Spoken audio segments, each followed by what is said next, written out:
Selamat pagi anak-anak, masih sehat? Ya, Bapak harapkan selalu sehat, sehingga dalam mengikuti pembelajaran juga tetap dalam keadaan sehat. Oke, kita akan masuki pembelajaran kali ini, yaitu pertama dengan bahasa Indonesia. Bahasa Indonesia, yaitu bagaimana caranya menemukan informasi berdasarkan cerpen. Cerpen itu artinya cerita pendek, sama. Kita tahu dulu maksudnya cerpen. Apa itu cerpen? Cerpen atau cerita pendek adalah jenis karya sastra yang menjelaskan kisah atau cerita tentang manusia dan seluk-beluknya lewat tulisan pendek. Cerita pendek cenderung padat dan langsung pada tujuannya. Cerita pendek merupakan salah satu bacaan yang dapat kita gali informasinya di dalamnya dengan menggunakan kata tanya yang kalau kita akronimkan jadi adik Simba yang sudah kita dapat kemarin itu. A itu adalah apa, dik itu adalah itu di mana, K-nya itu adalah kapan, si siapa, kemudian M itu mengapa, dan ba itu bagaimana. Supaya itu mudah untuk menghafal kata tanyanya itu. Kemudian kita ketahui bahwa cerpen itu ditemukan di mana? Cerpen itu dapat kita temukan di majalah, koran, atau internet. Biasanya begitu. Dan itu bisa anak-anak bisa pelajari lewat cerpen-cerpen yang ada itu, bisa dibeli lalu kalian bisa membaca di situ. Itu mengenai bahasa Indonesia. Sekarang kita beralih ke ilmu pengetahuan sosial, yaitu pengaruh kegiatan ekonomi terhadap kesejahteraan masyarakat. Di mana kegiatan ekonomi itu meliputi 3 hal, yaitu produksi, kemudian distribusi, dan yang ketiga yaitu konsumsi. Nah, di mana ketiga kegiatan ini saling berhubungan satu sama lain ya. Nah, dengan demikian kita harus tahu bahwa itu apa itu produksi. Produksi adalah kegiatan menghasilkan barang dalam rangka memenuhi kebutuhan manusia.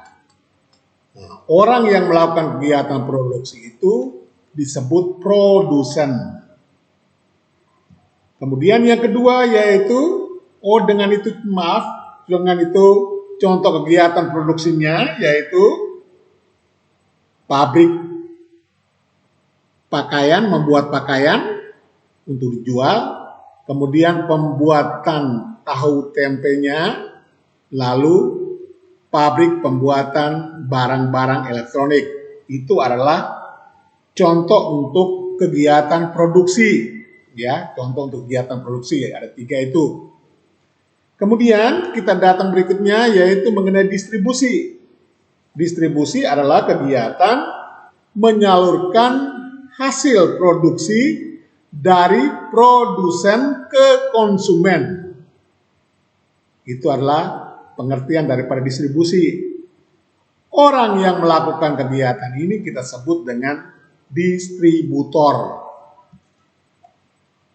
Contoh distribusinya yaitu toko penjual pakaian, toko online menjual berbagai jenis barang. Itu adalah kegiatan-kegiatan distribusi. Berikutnya kita lihat lagi yaitu konsumsi. Konsumsi adalah kegiatan menghabiskan atau mengurangi nilai guna barang dan jasa untuk memenuhi kebutuhan hidup. Orang yang melakukan kegiatan konsumsi kita namain adalah konsumen. Contohnya kegiatan konsumsi yaitu membeli barang-barang kebutuhan sehari-hari atau membeli menggunakan transportasi. Itu adalah kegiatan daripada konsumsi. Alur kegiatan ekonominya dapat kalian perhatikan, yaitu dari produsen ke distributor, distributornya itu lalu ke konsumen. Jadi produsen dulu menyalurkan, lalu menyalurkan ke distribusinya, lalu distribusi ke konsumen, sama saja distributor ya, konsumen. Oke, sekarang kita beralih kepada pelajaran lain, yaitu PPKN, yaitu mengenai tanggung jawab sebagai anggota keluarga. Apa tanggung jawab kita sebagai anggota keluarga? Nah, yang kalian sudah ketahui bahwa kalau keluarga inti, yang dikatakan keluarga inti terdiri dari ayah, ibu, dan anak. Itu yang katakan keluarga inti. Tanggung jawab ayah sebagai kepala keluarga, seperti contoh mencari nafkah yang baik, yang halal untuk kehidupan seluruh anggota, memberi pendidikan dan kasih sayang untuk istri dan anak-anaknya, melindungi keluarga, menanamkan sikap dan teladan yang baik, kemudian menjaga keutuhan keluarga. Itu tanggung jawab ayah. Kita lihat berikutnya, tanggung jawab ibu dalam keluarga, yaitu pertama mengelola keuangan keluarga dan mempersiapkan segala sesuatu yang dibutuhkan keluarga. Yang kedua yaitu menyayangi dan mendidik anak-anak. Kemudian yang berikutnya, tanggung jawab anak. Kita sebagai anak, tanggung jawab kita apa dalam keluarga? Yaitu menghormati kedua orang tua kita, kedua orang tua, tidak berkata kasar, menyakiti hati orang tua, membantu pekerjaan orang tua, kemudian saling menyayangi, melindungi dan merawat saudara kandungnya. Nah, itu tugas kita. Sekarang tugas tanggung jawab sebagai seorang kakak terhadap adik, yaitu menyayangi dan mengasihinya, kemudian menjaganya jika ayah dan ibu sedang pergi, mengajari jika ada kesulitan dalam belajar. Nah, itu tugas kakak terhadap adik. Kemudian kita lihat lagi, yaitu mengambil keputusan dengan musyawarah. Sebanyak masalah yang harus kita pecahkan di dalam kehidupan kita, nah ini kita laksanakan dengan cara mengambil keputusan dengan musyawarah. Yang dikatakan musyawarah mufakat adalah salah satu bentuk upaya pengambilan keputusan bersama yang sesuai dengan nilai budaya bangsa Indonesia yang demokratis. Itu pengertian daripada musyawarah mufakat. Kemudian nilai-nilai dalam bermusyawarah yang harus diterapkan dalam bermusyawarah, itu nilai apa saja? Yaitu yang pertama, nilai kebersamaan. Kemudian nilai kebebasan. Nilai menghargai pendapat orang lain, nilai jiwa besar serta lapang dada, lalu nilai persamaan hak. Nah, ini nanti anak-anak bisa lihat lagi di dalam ringkasannya nanti ya. Kemudian pengertian, kita datang kepada pengertian. Musyawarah adalah pembahasan bersama suatu masalah guna mencapai keputusan. Itu namanya musyawarah. Mufakat artinya kesepakatan untuk melaksanakan hasil musyawarah. Yang ketiga, Musyawarah mufakat adalah perundingan bersama untuk memecahkan masalah sehingga tercapai keputusan bulat yang akan kita laksanakan bersama, ya. Sekarang ciri-ciri daripada musyawarah untuk mufakat. Ciri-cirinya apa saja? Yang pertama, sesuai dengan kepentingan bersama. Usul atau pendapat yang disampaikan mudah dipahami dan tidak memberatkan. Kemudian yang ketiga, dalam musyawarah, pertimbangan moral lebih diutamakan dan bersumber dari hati nurani yang jujur. Yang keempat, pembicaraan harus diterima dengan akal sehat dan sesuai dengan hati nurani. Sekarang kita lihat prinsip-prinsip atau aturan di dalam bermusyawarah. Yang pertama, harus dilandasi akal sehat dan hati nurani yang luhur. Yang kedua, musyawarah dilandasi semangat kegotong royongan dan kekeluargaan. Yang ketiga, mengutamakan kepentingan umum, bukan kepentingan individu ya, kepentingan umum. Yang keempat, menghargai pendapat orang lain. Yang kelima, keputusan yang diambil harus dapat dipertanggungjawabkan secara moral kepada Tuhan. Lalu yang keenam, yaitu keputusan bersama dilandasi dengan itikat baik dan penuh rasa tanggung jawab. Kita lihat berikutnya, cara-cara mengeluarkan pendapat pada saat bermusyawarah. Pertama, mengacungkan tangan sebagai tanda izin bicara atau berbicara setelah nanti kalian dipersilakan. Kemudian yang kedua, kalau ada yang berbicara, menunggu sampai pembicaraan selesai, jangan menyela. Kemudian yang ketiga, menghormati pendapat orang lain dan tidak memaksakan kehendak kepada orang lain. Kemudian yang berikutnya, tidak boleh mencela atau mengejek pendapat orang lain. Nah, ini harus diperhatikan dalam cara-cara untuk mengeluarkan pendapat saat bermusyawarah. Sekarang kita datang yang berikutnya, yaitu pelajaran tentang ilmu pengetahuan alam. Yaitu yang kita pelajari hari ini, yaitu mengenal penyakit pada sistem pernapasan. Mengenal penyakit pada sistem pernapasan. Yang pertama itu adalah emfisema.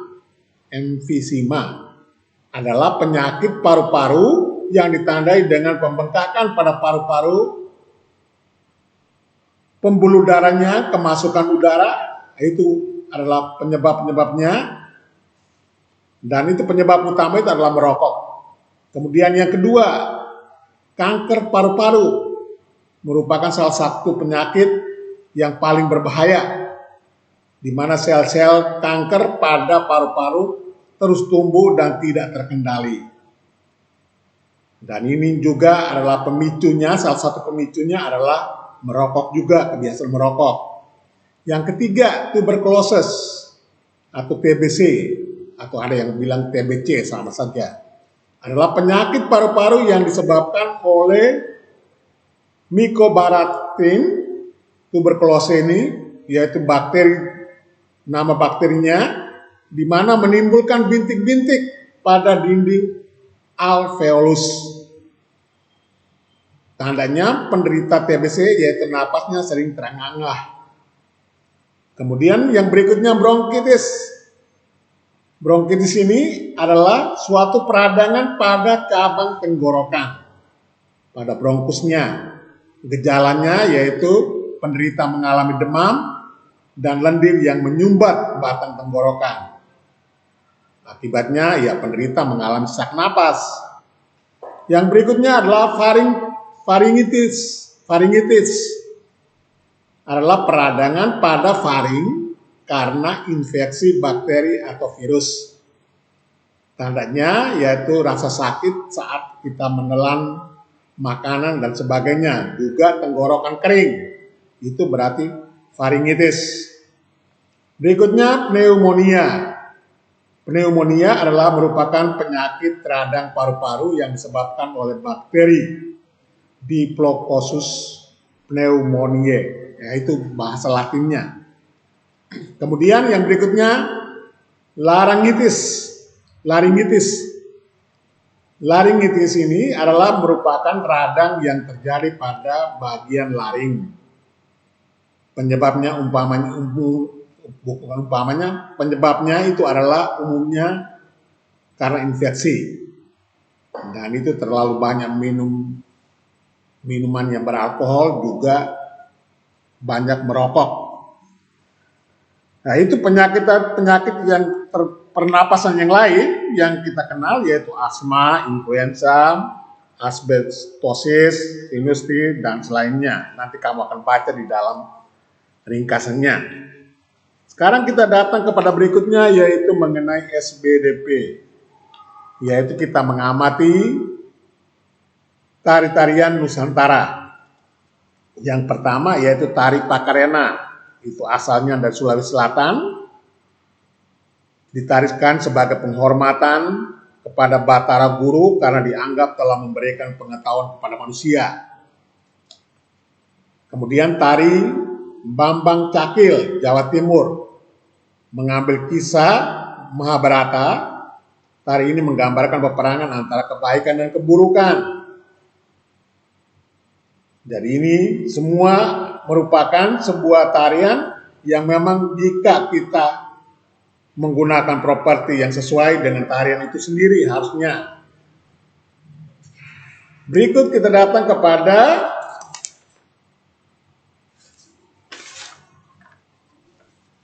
masih nyambung juga dengan seni budaya dan prakarya, yaitu beberapa persiapan untuk pertunjukan tarian.